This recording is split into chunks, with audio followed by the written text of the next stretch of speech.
नमस्कार दोस्तों, कैसे हैं आप सभी। आशा करते हैं आप सभी लोग अच्छे होंगे, स्वस्थ होंगे, मस्त होंगे और अपनी तैयारी को भी अच्छे से कर रहे होंगे।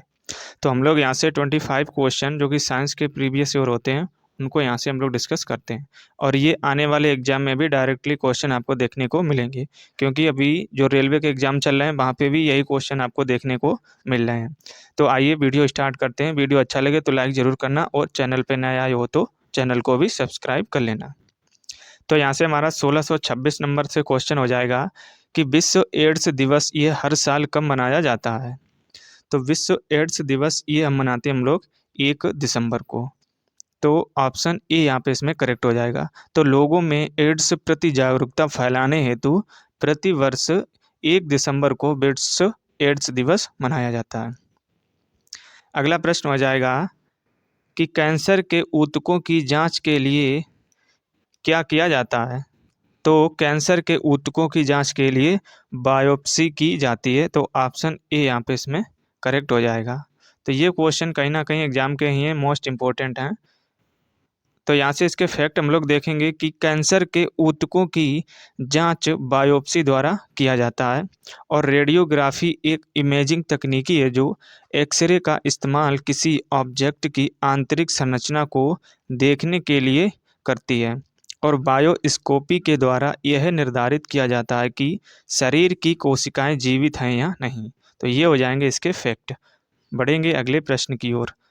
अगला प्रश्न है कि मवेशियों में मुख और पैरों के रोग किसके कारण होते हैं। तो मवेशियों में जो मुख और पैरों में रोग होते हैं वह किसके कारण हो जाते हैं। तो ये आपके होते हैं जीवाणुओं के कारण, सॉरी यहाँ पे हो जाएगा विषाणुओं के कारण। ऑप्शन सी यहाँ पे इसमें करेक्ट हो जाएगा। तो ये आपके होते हैं विषाणुओं के कारण। तो मवेशियों में मुख और पैरों के रोग ये विषाणुओं के कारण होते हैं। अगला प्रश्न है कि पश्चिम ब्लॉट किसके लिए नैदानिक परीक्षण होता है। तो ये परीक्षण आपके HIV के लिए होता है। ऑप्शन सी यहाँ पे इसमें करेक्ट हो जाएगा। तो HIV की जांच के लिए एलिसा टेस्ट का हम लोग करते हैं। यह एलिसा टेस्ट से हम लोग HIV की जांच करते हैं। तो ये वाले पॉइंट हम लोगों ने कल भी डिस्कस किए थे। तो यहाँ से आपको डायरेक्टली क्वेश्चन भी पूछा जाता है। और वेस्टर्न ब्लास्ट टेस्ट ये किया जाता है। तो ये हो जाएंगे इससे रिलेटेड फैक्ट।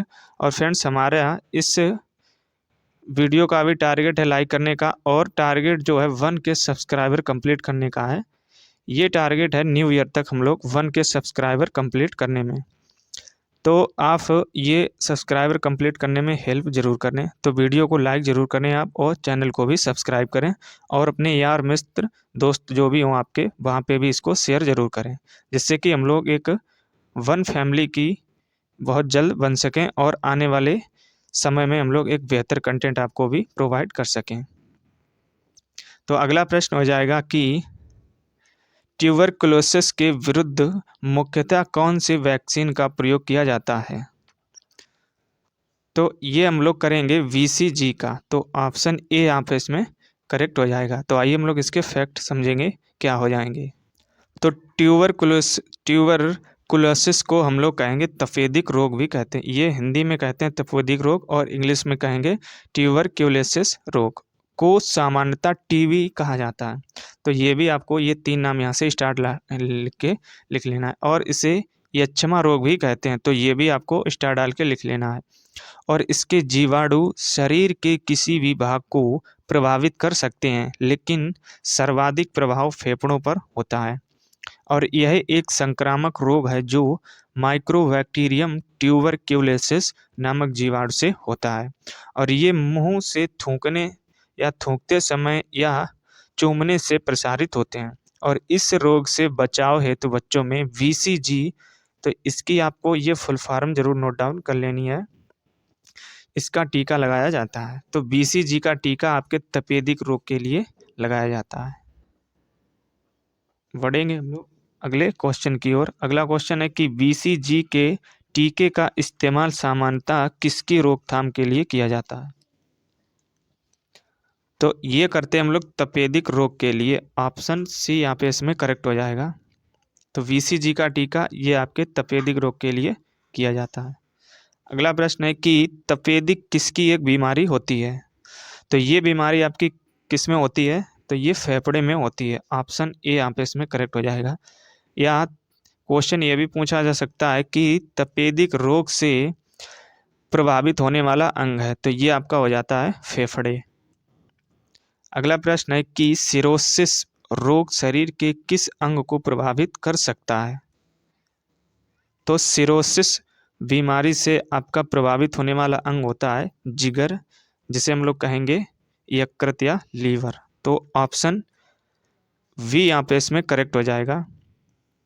तो सिरोसिस रोग में यकृत, जिसे हम लोग जिगर भी कहते हैं या लीवर भी कहते हैं, ये कोशिकाएं बड़े पैमाने पर नष्ट हो जाती हैं और उनके स्थान पर फाइबर तंतुओं का निर्माण हो जाता है। यकृत की बनावट भी असामान्य हो जाती है, जिससे पोर्टल हाइपरटेंशन की स्थिति बन जाती है। तो ये आपको इम्पोर्टेंट पॉइंट है, इनको नोट डाउन जरूर कर लेना। अगला प्रश्न हो जाएगा कि निम्नलिखित में से कौन सा पथरी के गठन का कारण नहीं है? तो जो हमारे अंदर पथरी बनती है, सबसे पहले आपको कमेंट बॉक्स में ये कमेंट करके बताना है कि पथरी ये रासायनिक दृष्टि से देखें तो इसका नाम क्या हो जाता है। तो ये आपको कमेंट बॉक्स में कमेंट करके बताना। ये कल वाली क्लास में हमने इसको डिस्कस किए था। तो इसके गठन का कारण नहीं है, ये हो जाएगा अधिक पानी पीना। तो इससे आपका किडनी का कोई भी रोल इससे यहाँ पे नहीं है, यानी किडनी यहाँ पे नहीं बन सकती है जब भी आप अधिक पानी पिएंगे। तो ऑप्शन ए यहाँ पे इसमें करेक्ट हो जाएगा। तो अधिक पानी पीना पथरी के गठन का कारण नहीं है, जबकि आपका डायबिटिक मेलिटस या ऑक्सलेट से भरपूर नट्स लेना एवं पथरी बनाने वाले खाद्य पदार्थों का अत्यधिक सेवन करना आदि ये पथरी बनने के प्रमुख कारण हो जाएंगे। अगला प्रश्न हो जाएगा कि स्लीप एपनिया सोते समय किससे संबंधित है? तो स्लीप एपनिया ये आपके खर्राटे मारने के सोते समय इससे संबंधित आपकी हो जाएगी। तो जब भी आप, कुछ लोगों को आपने देखा होगा कि जब वो लोग सोते हैं तो कुछ अजीब तरीके की उनसे आवाज़ निकलती है, या खर्राटे की जो आवाज़ निकलती है, उनमें आपका ये रोग होता है स्लीप एपनिया। तो ऑप्शन सी यहाँ पे इसमें करेक्ट हो जाएगा। अगला प्रश्न हो जाएगा कि ऑस्टियोपोरोसिस किस रोग से संबंधित है? तो ये इंपॉर्टेंट क्वेश्चन है जो डायरेक्टली सीधे आपको एग्जाम में देखने को मिलते हैं। तो ये आपका रोग होता है हड्डी से संबंधित। तो ऑप्शन ए यहाँ पे इसमें करेक्ट हो जाएगा। तो ऑस्टियोपोरोसिस ये हड्डी का एक रोग है। इसमें अस्थियां कमज़ोर हो जाती हैं और फ्रैक्चर का खतरा बढ़ जाता है। तो ये हो जाएंगे इसके इंपॉर्टेंट पॉइंट। बढ़ेंगे अगले प्रश्न की। तो यहाँ पे अगला प्रश्न हो जाएगा कि निमोनिया किसकी सूजन के कारण होता है? तो जब भी आपके फेफड़े में सूजन होगी तो आपको निमोनिया हो जाएगी। तो ऑप्शन वी यहाँ पे इसमें करेक्ट हो जाएगा। तो निमोनिया फेफड़े की सूजन के कारण होता है। ऑप्शन वी यहाँ पे इसमें करेक्ट हो जाएगा। अगला प्रश्न है कि जब मानव शरीर का तापमान सामान्य शारीरिक तापमान से लगभग 2 से लेकर 3.5 फ़ारेनहाइट कम हो जाता है, तो इस स्थिति को कैसे मापा जाता है? तो ये स्थिति आपकी हाइपोथर्मिया के माध्यम से मापी जाती है। तो ऑप्शन वी यहाँ पे इसमें करेक्ट हो जाएगा। तो अल्प ताप, जिसे हम लोग कहेंगे हाइपोथर्मिया, शरीर की वह स्थिति होती है जिसमें तापमान सामान्य से कम हो जाता है और इसमें शरीर का तापमान 35 डिग्री सेल्सियस से लेकर, या यूं कहें कि 95 डिग्री फ़ारेनहाइट से कम हो जाता है। और कई बार इस रोग के कारण शरीर का तापमान प्रभावी होता है। ऐसे में शरीर का तापमान किसी भी वातावरण में बिगड़ सकता है और इसे सेकेंडरी हाइपोथर्मिया कहा जाता है। और इसके प्रमुख कारणों में ठंड लगना, हाइपोथर्मिया के सबसे अधिक शिकार बच्चे या वृद्ध होते हैं। तो ये इंपॉर्टेंट पॉइंट है, इनको जरूर नोट डाउन कर लेना। अगला प्रश्न है कि जब मानव शरीर के तापमान में शरीर की सामान्य तापमान से लगभग 5.4 से लेकर 8 फ़ारेनहाइट की कमी होती है, तो इस स्थिति को किसके रूप में जाना जाता है? तो ये भी आपका हो जाएगा हाइपोथर्मिया। तो ऑप्शन वी यहाँ पे इसमें करेक्ट हो जाएगा। तो इसके आप अभी लोग इसके इम्पोर्टेंट पॉइंट आप देख चुके थे। तो बढ़ेंगे अगले प्रश्न की ओर। अगला प्रश्न है कि सामान्यतः निम्नलिखित में से कौन सा कैंसर का कारण नहीं है?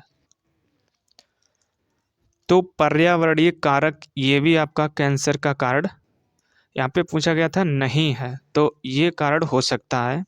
और वी ऑप्शन है कि आनुवांशिक उत्परिवर्तन, ये भी हो सकता है। और आनुवांशिक संशोधन ये भी हो सकता है, लेकिन आपका ट्रांसमिशन ये आपका कैंसर का कारण नहीं होता है। तो ऑप्शन डी यहाँ पे इसमें करेक्ट हो जाएगा। तो विश्व स्वास्थ्य संगठन, जिसे हम लोग कहेंगे WHO के अनुसार कैंसर के लिए सामान्य कारक निम्नलिखित हैं। तो ये आपके रहे 8 सामान्य कारक। जैसे आपका हो जाएगा आनुवांशिक, पर्यावरणीय कारक, उम्र से संबंधित या खराब आहार का सेवन, या इन्फेक्शन, खराब प्रतिरक्षा, दवाएं और चिकित्सा उपचार, या सूजन संबंधी विचार। अतः ट्रांसमिशन कैंसर का कारण नहीं है। तो ये हो जाएंगे इंपॉर्टेंट फैक्ट। अगला प्रश्न हो जाएगा कि थ्रोम्बोसिस किसकी बीमारी होती है? तो ये बीमारी आपके रक्त में होती है। तो ऑप्शन वी करेक्ट हो जाएगा। तो ब्लड में आपकी होने वाली बीमारी होती है थ्रोम्बोसिस। तो आइए हम लोग इसके इंपॉर्टेंट पॉइंट देखेंगे क्या हो जाएंगे। तो थ्रोम्बोसिस ब्लड की बीमारी है और इस रोग में रक्त सिराओं के अंदर ही जम जाता है, जिससे सिराएं फट जाती हैं। तो ये हो जाएंगे इसके इंपॉर्टेंट फैक्ट। अगला प्रश्न हो जाएगा कि जीका वायरस किसके द्वारा मनुष्य में संचारित होता है? तो ये वायरस आपका किससे होता है, अभी हम लोग ऊपर डिस्कस कर चुके थे इससे पहले। तो इसमें आपका करंट आंसर हो जाएगा। तो ऑप्शन वी यहाँ पे इसमें करेक्ट हो जाएगा। ये मच्छर के द्वारा फैलता है। ऑप्शन वी यहाँ पे इसमें करेक्ट हो जाएगा। तो ये जीका वायरस ये मच्छर के काटने से या मच्छर के मनुष्य में प्रवेश से ये संचारित होता है। तो हम लोग इसके इंपॉर्टेंट पॉइंट देखेंगे कि कौन सा मच्छर होता है जो जीका वायरस पहुंचाता है। तो ये रहे इसके इम्पोर्टेंट पॉइंट कि जीका वायरस एंडीज मच्छर के काटने से फैलने वाली बीमारी है। तो इस मच्छर का आप जरूर नोट डाउन कर लेना नाम। ये होता है आपका एंडीज मच्छर, जिसके काटने से जीका वायरस प्रवेश करता है, जो कि डेंगू, मलेरिया तथा चिकनगुनिया आदि के विषाणु का वाहक होता है। और इस वायरस के कारण अंधापन, लीवर से जुड़ी बीमारियां तथा गर्भवती स्त्रियों के प्रभावित होने वाले बच्चों के सिर का विकास रुक जाता है। तो ये हो जाएंगे इसके इम्पोर्टेंट पॉइंट, इनको जरूर नोट डाउन कर लेना। अगला प्रश्न हो जाएगा कि जीका वायरस किसके द्वारा फैलता है? तो अभी हम लोगों ने ऊपर पढ़ा था, ये आपका फैलता है मच्छर के काटने से। तो ऑप्शन वी यहाँ पे इसमें करेक्ट हो जाएगा। और फ्रेंड्स, सबसे ज़्यादा रेलवे अपने प्रीवियस ईयर क्वेश्चन सबसे ज़्यादा रिपीट करती है। तो ये क्वेश्चन देख लेना आप, जो आने वाले एग्जाम है आगे, वहाँ पे यही क्वेश्चन आपको डायरेक्टली देखने को मिलेंगे। तो इसलिए ये मोस्ट इंपॉर्टेंट क्वेश्चन है, इनको एक भी क्वेश्चन और एक भी वीडियो स्किप नहीं करना है। अगला प्रश्न हो जाएगा कि निम्नलिखित में से अन्य से एकदम भिन्न को चुने। चेचक, खसरा, बुखार, मस्तिष्क और ज्वर। तो यहाँ पे ये 4 रहे, इनमें एक अलग है, तो वह आपको अलग चुनना है। जैसे आपका हो जाएगा चेचक, तो ये भी है, खसरा और बुखार ये एक जैसे हैं, लेकिन आपका मस्तिष्क ज्वर ये आपका अलग हो जाएगा। तो आइए हम लोग इसकी अलग का कारण क्या है, हम लोग इसके इम्पोर्टेंट फैक्ट में समझेंगे। जैसे आपका हो जाएगा कि चेचक, खसरा और बुखार ये वायरस जनित रोग हो जाएंगे, जबकि आपका मस्तिष्क ज्वर ये मस्तिष्क तथा मेरुरज्जु को ढकने वाली सुरक्षात्मक झिल्लियों में होने वाली सूजन है, जिससे सामूहिक रूप से मेनिनजाइटिस कहा जाता है। तो हम लोग मस्तिष्क ज्वर को क्या कहते हैं, ये इंपॉर्टेंट पॉइंट में लिख लेना, इसे मेनिनजाइटिस भी कहते हैं। और यह सूजन वायरस, बैक्टीरिया तथा अन्य सूक्ष्म जीवों से संक्रमण के कारण हो सकती है। बढ़ेंगे अगले प्रश्न की ओर। अगला प्रश्न हो जाएगा कि कीमोथेरेपी पद्धति से उपचार किया जाता है। तो इस पद्धति से किसका उपचार किया जाता है? तो ये करते हैं हम लोग कैंसर का। ऑप्शन सी यहाँ पे इसमें करेक्ट हो जाएगा। तो कैंसर के निदान हेतु कीमोथेरेपी पद्धति अपनाई जाती है। तो ये हो जाएंगे इसके इम्पोर्टेंट फैक्ट। अगला प्रश्न हो जाएगा कि चेचक किस वायरस के कारण फैलता है। तो हम लोग पिछले भी कई क्लासों में इसको डिस्कस कर चुके थे। तो ये आपका होता है वेरिसेला नामक वायरस, जिसके कारण आपका चेचक फैलता है। तो क्वेश्चन में आपको इस वीडियो के कमेंट में आपको बताना है कि चेचक की खोज सबसे पहले किस वैज्ञानिक ने की थी, और इनको नोबेल भी दिया गया था इसी की खोज के लिए। तो ये आपको कमेंट बॉक्स में कमेंट करके बताना है। तो यहाँ से ये रहे इसके इम्पोर्टेंट पॉइंट कि चेचक एक विषाणु जनित संक्रामक रोग है और यह वेरिसेला वायरस के कारण होता है। इसमें तेज बुखार, पीड़ा, जलन, बेचैनी तथा संपूर्ण शरीर पर लाल दाने निकल आते हैं और इसका संचरण सीधे वायु द्वारा, छींक द्वारा अथवा खांसी द्वारा होता है। तो इसे हम लोग इंग्लिश में कहते हैं स्मॉल पॉक्स, और इसे छोटी माता भी कहते हैं।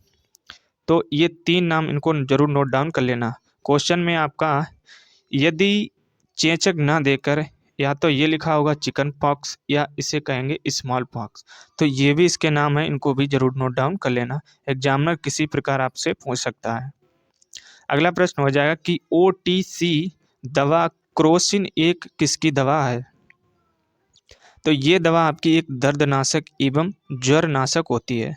तो ऑप्शन सी यहाँ पे करेक्ट हो जाएगा। तो OTC एक दवा होती है जो कि दर्दनाशक और ज्वरनाशक दवा होती है।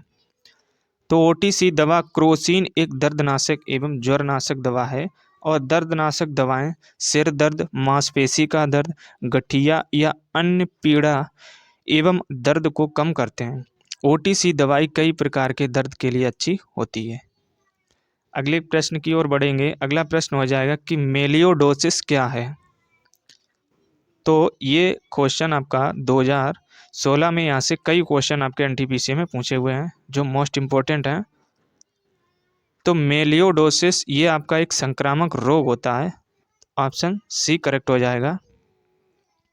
तो ये संक्रामक रोग जो जीवाणु के द्वारा होता है, और यह मनुष्य तथा पशुओं दोनों को प्रभावित करता है। और ये किसके द्वारा फैलता है, तो ये जीवाणु के द्वारा फैलने वाला रोग होता है। तो बढ़ेंगे हम लोग अगले प्रश्न की ओर। तो अगला प्रश्न हो जाएगा कि कौन सी बीमारी दिल से संबंधित नहीं है। तो यहाँ पे डिप्थीरिया ये आपकी दिल से संबंधित नहीं होती है। बाकी आपकी एन्यूरिज्म ये भी दिल से संबंधित हो जाएगी। कार्डियोमायोपैथी तो ये भी हो जाएगी, और मायोकार्डियल रप्चर तो ये भी आपकी दिल से संबंधित हो जाएगी। वहीं आपकी डिप्थीरिया ये आपकी दिल से संबंधित नहीं होती है। तो हम लोग इसके फैक्ट समझेंगे, जो कि यहाँ पे कई क्वेश्चन बनने की संभावना रह सकती है इसके इम्पोर्टेंट फैक्ट से। डिप्थीरिया दिल से संबंधित बीमारी नहीं है, बल्कि गले से संबंधित बीमारी है। तो ये डिप्थीरिया बीमारी कहाँ होती है, ये गले में होती है। सबसे पहले यही स्टार डाल के पॉइंट नोट डाउन कर लेना। और यह बीमारी कोरिनी बैक्टीरिया डिप्थीरी नामक जीवाणु से होती है। तो ये जीवाणु भी आपको नोट डाउन कर लेना है। और इस रोग में गले में कृत्रिम झिल्ली बन जाती है, और यह रोग अधिकांशतः संक्रमित दूध के माध्यम से फैलता है। और इस रोग की जीवाणु रोगी के थूक, खखार तथा दस्त आदि माध्यम से बाहर निकलते हैं, और इस रोग से बचाव के लिए DPT का टीका लगवाना चाहिए। तो ये डिप्थीरिया के उपचार के लिए ये DPT का टीका लगवाना चाहिए, और सफाई पर ध्यान भी देना चाहिए। तो यहाँ से ये 2-3 इंपॉर्टेंट पॉइंट हैं, इनको जरूर नोट डाउन कर लेना, जो कि मोस्ट इम्पोर्टेंट हैं। यहाँ से भी आपके एग्जाम में बनने की संभावना रहेगी। अगला प्रश्न है कि मानव में बैक्टीरिया के संक्रमण का सबसे आम इलाज क्या है। तो मानव में बैक्टीरिया के संक्रमण का सबसे आम या सबसे सरल इलाज ये होता है आपका एंटीबायोटिक्स दवाइयाँ। तो ऑप्शन सी यहाँ पे इसमें करेक्ट हो जाएगा। तो मानव में बैक्टीरिया के संक्रमण का सबसे आम इलाज एंटीबायोटिक है, जो जीवाणु विकास को रोकता है। तो एंटीबायोटिक का काम होता है जो भी जीवाणु होते हैं उनके आगे बढ़ने के चांस को ख़त्म कर देता है, या आगे बढ़ने के विकास को कम कर देता है। तो यहाँ से आज के कंप्लीट होते हैं 25 क्वेश्चन, जो कि एग्ज़ाम में ही आए हुए हैं, जो कि रेलवे के अभी तक एग्ज़ाम हुए थे। तो ये 25 क्वेश्चन है जो कहीं ना कहीं एग्ज़ाम के ही हैं, और ये 25 क्वेश्चन ही ना समझें, क्योंकि इसके फैक्ट से हम लोग कई क्वेश्चन वहाँ पे भी डिस्कस करते हैं। तो आप मान के चलिए यहाँ से 50 क्वेश्चन आप डेली की डेली इस क्लास में कवर करते हैं। तो हमारा जो टारगेट है उसको आपको नहीं भूलना है, जो 1K सब्सक्राइब कंप्लीट करने का है, ये न्यू ईयर तक है और न्यू ईयर में अभी कुछ ही दिन बाकी हैं। तो इन टारगेट को अचीव करने में हेल्प ज़रूर करें। तो जो भी आपके स्टडी रिलेटेड ग्रुप हों, तो वहाँ पे भी इस वीडियो को शेयर ज़रूर करें। और यदि चैनल को आपने भी लाइक नहीं किया है और सब्सक्राइब नहीं किया, तो आप लाइक और सब्सक्राइब ज़रूर करें।